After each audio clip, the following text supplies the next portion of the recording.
रिवायत जो है ना जी, माना अलैहि व असहाबी, इसको अलबानी साहब और शेख ज़ुबैर अली साहब, अलबानी साहब इसको हसन ले गैर ही कहते हैं, शेख ज़ुबैर साहब तो कहते हैं जाली। समझे? अच्छा, अलबानी साहब ने क्या कहा था? माना अलैहि असहाबी को अलबानी साहब ने कहा हसन ले गैर ही, शेख ज़ुबैर कहते हैं जाली। तो शेख ज़ुबैर के कहने से क्या होता है?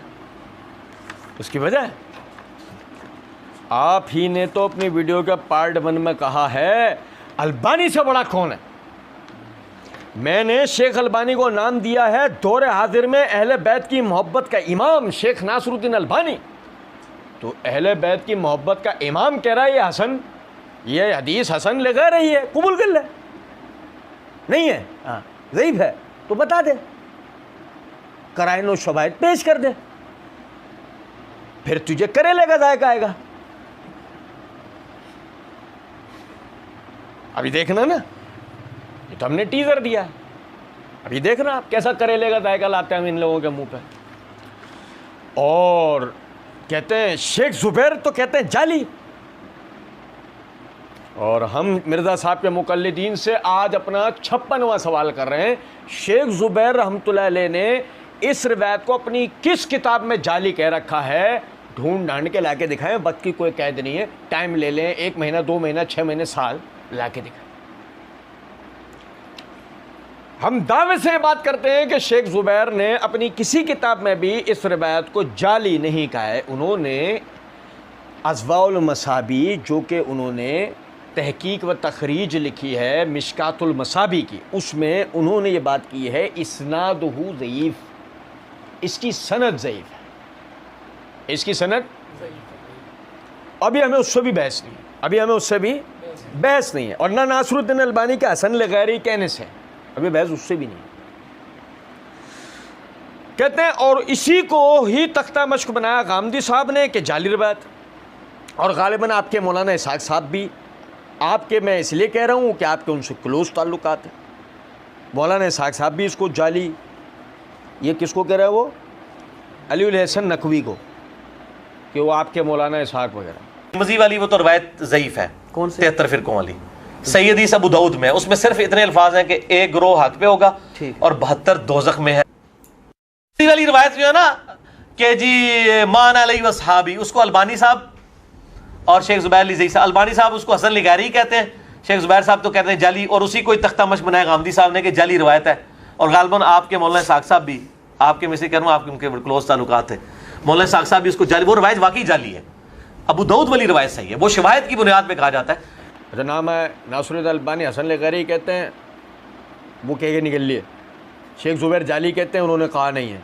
गामदी ने जाली का कहा होगा, और इसहाक जाली कहता है, वो उसने तो कह दिया होगा इसहाक ने, उसको तो सहाबा की तारीफ में कोई चीज़ भी हजम नहीं है ना, कह दिया होगा, हमें क्या है।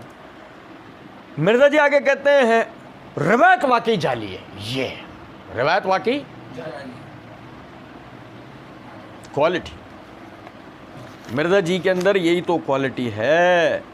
लेकिन मैं मज़े की बात बताऊं, इससे बढ़कर क्वालिटी है मिर्ज़ा साहब के मुक़ल्लिदीन। हमसे ले लो, अंधे बहरे लंगड़े लूले, 4 औसाफ पर मबनी मुक़ल्लिदीन हैं। ये मुक़ल्लिदीन की वो किस्म है, जदीद किस्म, ऐसे गंदे वाहियात मुक़ल्लिदीन परवेज़ के भी नहीं थे। वही बता रहा हूँ ना, आदमी कम से कम कुछ तो तहकीक कर ले। एक जगह मिर्ज़ा जी ने माविया रज़ियल्लाहु तआला अन्हु की फजीलत में हादी व महदी वाली जो रिवायत आती है ना, मिर्ज़ा जी ने उस रिवायत का इनकार करने के लिए एक जगह बड़े तमतराक के साथ कहा, हम उन मुहद्दिसीन के साथ हैं जो इस रिवायत को सही नहीं समझते। आई समझ? जैसे माना अलैहि व असहाबी वाली रिवायत के लिए मिर्ज़ा जी ने कह दिया ना कि नासरुद्दीन अलबानी हसन लगैरी कहते हैं, ज़ुबैर साहब जाली, गामदी साहब जाली, इसहाक साहब जाली, और हम किसके साथ हैं? जो इसको सही नहीं समझते। आई समझ में बात? तो मिर्ज़ा साहब ने जो कहा ना, अहादीस को हुज्जत मानना नहीं, सिर्फ उन अहादीस को हुज्जत मानना जो अपने मतलब पर पूरी उतरती हो, जो खुदा न खास्ता अपने मतलब के खिलाफ आ जाए। फलाने ने कहा जाली, उसने कहा जाली, इसने कहा जाली, और ख़त्म।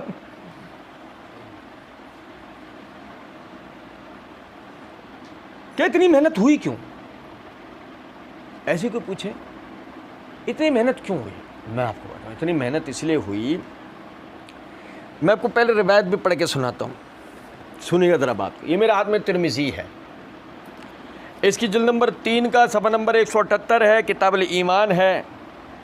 इमाम तिरमिज़ी रहमतुल्लाह अलैह ने बाब कायम किया, बाब इफ्तिराक हाज़िहिल उम्मा, उम्मत के अंदर जब फ़िरकावारियत होगी तो। हदीस नंबर है 2792, बहुत ही गौरतलब हदीस है। अब्दुल्लाह बिन अमर रज़ियल्लाहु तआला अन्हु फरमाते हैं कि रसूलुल्लाह सल्लल्लाहु अलैहि वसल्लम ने फरमाया, मेरी उम्मत पर वो वक्त ज़रूर आएगा जैसे कि बनी इसराइल पर आया था। जिस तरह के एक जूता दूसरे जूते के बराबर होता है, हत्ता कि उनमें से किसी आदमी ने अगर अपनी माँ के साथ एलानिया ज़िना किया था, तो मेरी उम्मत में से भी ऐसा शख्स ज़रूर होगा जो ये गुनाह करेगा। बनी इसराइल 72 फ़िरक़ों में तकसीम हुआ और मेरी उम्मत के 73 फ़िरके बनेंगे, उनमें सिवाय एक फ़िरके के बाकी तमाम आग में जाएंगे। किसी ने कहा, अल्लाह के रसूल सल्लल्लाहु अलैहि वसल्लम, वो जन्नत में जाने वाला वो जो नाजी ग्रोह है, वो जो नाजी फ़िरका है, वो कौन सा है?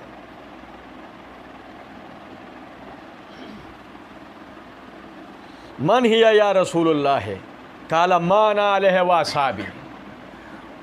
आपने फरमाया वो उस तरीके पर होगा जिस पे मैं और मेरे सहाबा हैं। अब आई समझ में बात, मिर्ज़ा साहब इतनी जान क्यों लगा रहे थे इसके ऊपर? क्योंकि अगर इस रिवायत को सही तस्लीम कर लिया जाए तो मजमूई तौर पे तमाम के तमाम सहाबा आदिल और वाजिबुल इताअत ठहरते हैं, और ख़ास तौर पे इख्तिलाफ के वक्त में उम्मत को सहाबा की तरफ तवज्जो करना साबित होता है। तब मिर्ज़ा साहब की पूरी लुटियाई डूब जाती। हमने तो मारफतुस सहाबा व अहले बैत सीरीज़ में सहाबा की दीन में अहमियत व ज़रूरत के तहत इस हदीस की पूरी तफसील वहाँ इसी वजह से बताई थी। ऐसे ही नहीं राफ़ज़ी इस रिवायत का इनकार करते हैं। और ज़रा सुनना, इमाम तिरमिज़ी रहमतुल्लाह अलैह ने कहा रिवायत हसन है। इमाम तिरमिज़ी रहमतुल्लाह अलैह ने कहा रिवायत हसन है। नासरुद्दीन अलबानी, शेख ज़ुबैर और गामदी और इसहाक जेहालवी जैसों का नाम लेके जो सल्फ का चूरन बेचने वाला मिर्दा खड़ा हुआ था ना थोड़ी देर पहले, लोगों के सल्फ का इनकार कर दिया। और तूने क्या सुना? माजरत के साथ कहाँ है मुहद्दिसीन सल्फ? उन्हें जनाते ना। और सुनो जरा बात को, ये गौरतलब नुक्ता है। ये मेरे हाथ में इमाम जोस्कानी रहमतुल्लाह अलैह की अल अबातील वल मनाकीर, इसके सफ़ा नंबर 161 के ऊपर इमाम जोस्कानी रहमतुल्लाह अलैह फरमाते हैं, हाज़ा हदीस अज़ीज़ुन हसन मशहूर, यह हदीस अज़ीज़ है, हसन है, मशहूर है। व रुवातहु कुल्लुहुम सिकात असबात, इसके सारे रावी सिका और सब्बत हैं। का अन्नहुम बेदोरिन व अखमारिन, गोया कि वह अशरफियाँ हों या चमकती 14वीं रात की चांद हों। फटा मिर्ज़ा जी बॉम्ब, ये है सल्फ इस हदीस के बारे में बात करने वाले। और सुनो जरा बात को, ये मेरे हाथ में लिसानुल मीज़ान है, हाफिज़ इब्न हजर रहमतुल्लाह अलैह की, इसकी जिल्द नंबर 6 का सफ़ा नंबर 78 के ऊपर फरमाते हैं कि इस रिवायत की एक सनद के ऊपर जो इमाम उकैली रहमतुल्लाह अलैह ने किताब ज़ुआफ़ा में ज़िक्र की, उसके एक रावी के ऊपर बहस करते हुए आगे हाफिज़ इब्न हजर रहमतुल्लाह अलैह फरमाते हैं, वल महफूज़ फ़िल मतन, और जो महफूज़ है वो मतन में ये इबारतें हैं, तफ्तरिक उम्मती अला सलासु व सबईन फ़िरक़तन, मेरी उम्मत 73 फ़िरक़ों में तकसीम होगी, कुल्लुहा फ़िन्नार, सब आग में होंगे, इल्ला वाहिदतन, सिवा एक के। कालू, साहब ने पूछा, वमा तिलकल फ़िरक़ा, वो कौन फ़िरका होगा? काला मान अलैहिल यौम व असहाबी, कि वो ग्रोह उस तरीके पे होगा जिस पर आज के दिन में मैं और मेरे सहाबा हैं।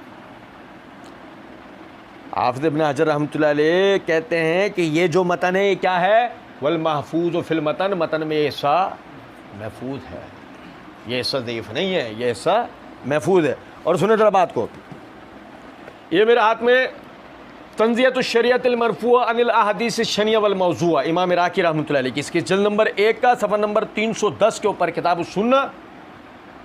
इमाम इराकी रहमतुल्लाह अलैह कहते हैं इसी रिवायत की, वही जो मैं अर्ज़ कर रहा हूँ कि इमाम उकैली ने जो किताब दुआफा में जो दर्ज किए सनद, उसको नकल करने के बाद इमाम इराकी रहमतुल्लाह अलैह कहते हैं वल महफूज़ अन रसूलुल्लाह सल्लल्लाहु अलैहि वसल्लम। यार बहुत तवज्जो तलब अल्फाज है, बहुत तवज्जो तलब अल्फाज है। ये मिर्ज़ा जी की कब्र खोदी, मट्टी डाली और उस पर बुलडोज़र चला दिया। इमाम इराकी ने बुलडोज़र चला दिया उसको। वल महफूज़ अन रसूलुल्लाह सल्लल्लाहु अलैहि वसल्लम मिन हदीस अली बिन अबी तालिब, और जब महफूज है ये मतन नबी सल्लल्लाहु अलैहि वसल्लम की हदीस में, वो रिवायत से अली बिन अबी तालिब के। मौला अली चूरन बेचने वालों, मौला अली बताते हैं कि जिस पे अल्लाह के रसूल के सहाबा हैं, जो इस तरीके पर हो वो अहले जन्नत में से है। कुछ बात आ रही है, वो नाजी गिरोह है। आप चाहे किसी भी गिरोह में से कितने भी छांट लो, पहचान क्या है कि वो सहाबा का पैरोकार होना चाहिए।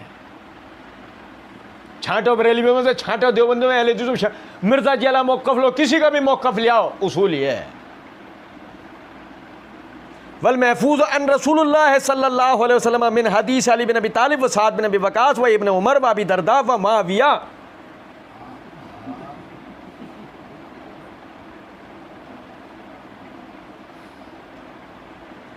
एक ही सफ़ में खड़े हो गए अली और मुआविया। कबूल करना मुश्किल हो गया मिर्ज़ा के लिए अली और मुआविया। अभी कबूल करे मौला अली के, कबूल करे। ये हदीस महफूज है सैयदना अली बिन अबी तालिब से, साद बिन अबी वक़ास से, इब्न उमर से, अबू दरदा से, मुआविया से, इब्न अब्बास से, जाबर से, अबू हुरैरा से, अबी उमामा से, वासिला से, औफ बिन मालिक से, अमर बिन औफ अल मुसन्नी से, रिज़वानुल्लाह अलैहिम अजमईन। सबके ये अल्फाज हैं कुल्लुहा फिन्नार इल्ला वाहिदतन काल वमा तिलकल फ़िरक़तु काल मा अना अलैहिल यौम व अस्हाबी। सब के सब ने इस जुमले को रिवायत किया कि सारे फ़िरके जहन्नम में जाएंगे, एक रहेगा, पूछा अल्लाह, एक सिवाय एक के, पूछा अल्लाह के रसूल वो फ़िरका कौन सा? कहा जिस पे आज के दिन में मैं और मेरे साहबा जिस तरीके पर हैं वो उस तरीके के ऊपर होगा, और किसी चूना लगाने वाले को मौका ना मिल जाए तो हम उसके चूने पे कोरोना का कलर ही पोत देंगे। ये देखिएगा ज़रा बात को आप, ये सूरह बकरा की आयत नंबर 137। अगर सनदन व मतनन ये मौजू, ये मतन जो है ये समझ में नहीं आ रहा हो तो इसकी दलील कुरान से मिलती है। अल्लाह रब्बुल इज़्ज़त ने फरमाया फ़इन आमनु बेमिस्लि मा आमनतुम बिही फ़क़द इहतदौ। अगर चाहिए उस तरह ईमान लेकर आ जाएं जिस तरह सहाबा ईमान लेकर आ जाएं तो ये हिदायत पा जाएंगे। मजमूई तौर पे अल्लाह ने सहाबा के तरीके को ईमान का, हिदायत का रास्ता बताया नहीं बताया? तो हदीस में भी क्या अल्फाज हैं कि नाजी की पहचान क्या होगी? वो सहाबा के तरीके पे होगा। यही कुरान में अल्लाह ने कहा, यही हदीस में अल्लाह के रसूल सल्लल्लाहु अलैहि वसल्लम की तरफ मंसूब है। और उसका शाहिद समझेगा ज़रा बात को, ये सही मुस्लिम मेरे हाथ में है, इसकी जिल्द नंबर 6 का सफ़ा नंबर 1205 एक किताब फ़ज़ाइलुस सहाबा है। इसमें इमाम नववी रहमतुल्लाह अलैह ने बाब कायम किया, बाब बयान है अन्ना बका नबी सल्लल्लाहु अलैहि वसल्लम अमानुल लि अस्हाबिही व बका अस्हाबी अमानुल लिल उम्मती। इसके तहत हदीस नंबर है 6343। सुनिएगा ज़रा बात को। नबी सल्लल्लाहु अलैहि वसल्लम ने फरमाया मैं अपने असहाब के लिए अमान हूँ, मैं अपने असहाब के लिए अमान हूँ, और जब मैं चला जाऊँगा तो मेरे असहाब पर फितने रूनुमा होंगे जिनसे उनको डराया गया, और मेरे असहाब मेरी उम्मत के लिए अमान है। मेरे असहाब मेरी उम्मत के लिए अमान है, और जब वो चले जाएंगे तो मेरी उम्मत पर वो फितने आ जाएंगे जिनसे उनको डराया गया। मुझे नन्ना मौदूदी ना कहो, मुझे फितना कहो। मिर्ज़ा साहब के अल्फाज, अल्लाह के रसूल की हदीस, मिर्ज़ा साहब के अल्फाज।